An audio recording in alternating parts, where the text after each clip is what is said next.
In this video, we will learn about what was Suez Crisis. What were its structural causes?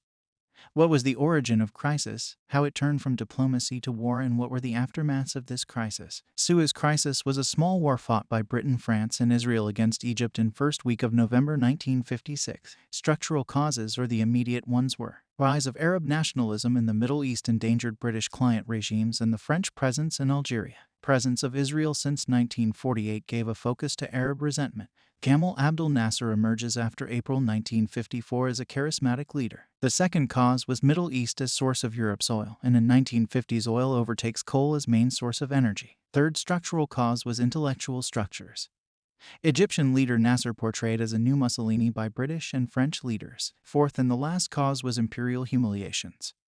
Britain had had to leave India and Palestine with her tail between her legs. France had been humiliated in Vietnam in May 1954 with the military defeat at Dien Bien Phu. Origin of the crisis was, after Nasser takes power in 1954, he successfully moves to close British bases in the Canal Zone. He refuses the British offer to join the Baghdad Pact. In 1955, he begins to make overtures to the Soviet bloc. At the same time, he asks United States and Britain to finance the Aswan Dam project, playing off two superpowers against each other. The trigger for the crisis comes on the 20th of July 1956 when the American, tired of Nasser's double game, pull the plug on the Aswan project.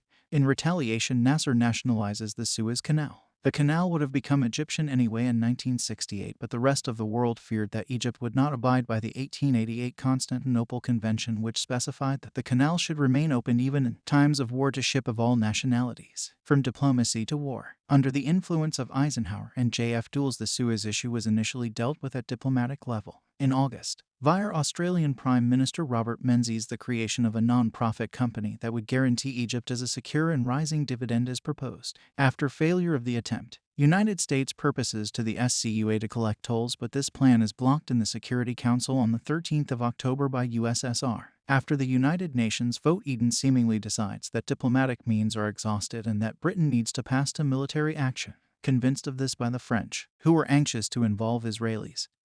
At a meeting at Chequers, the area of Anglo-French collusion with Israel is the one where historical researchers into the Suez Crisis have established the most important truths. It is the key issue because at the time Eden did not explicitly tell the cabinet of the extent to which the war had been planned with Israel. Later on, Britain, France, and Israel agreed that Israel would attack Egypt on the 29th of October and Britain and France would intervene to protect the canal by asking both sides to withdraw to at least 10 miles from Canal Zone. The Israelis struck first on October 29, 1956. 2 days later, British and French military forces joined them. Originally, forces from the three countries were set to strike at once.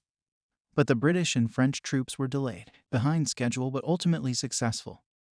The British and French troops landed at Port Said and Port Fouad and took control of the area around the Suez Canal. However, their hesitation had given the Soviet Union, also confronted with a growing crisis in Hungary, time to respond. The Soviets, eager to exploit Arab nationalism and gain a foothold in the Middle East, supplied arms from Czechoslovakia to the Egyptian government beginning in 1955, and eventually helped Egypt construct the Aswan Dam on the Nile River after the United States refused to support the project. Soviet leader Nikita Khrushchev railed against the invasion and threatened to rain down nuclear missiles on Western Europe if the Israeli-French-British force did not withdraw. In the aftermath of the Suez Crisis, Britain and France, once the seat of empires, found their influence as world powers weakened as the United States and Soviet Union took a more powerful role in world affairs. British Prime Minister Anthony Eden resigned 2 months after withdrawing British troops. The crisis made Nasser a powerful hero in the growing Arab and Egyptian nationalist movements. Israel, while it did not gain the right to utilize the canal, was once again granted rights to ship goods along the Straits of Turin.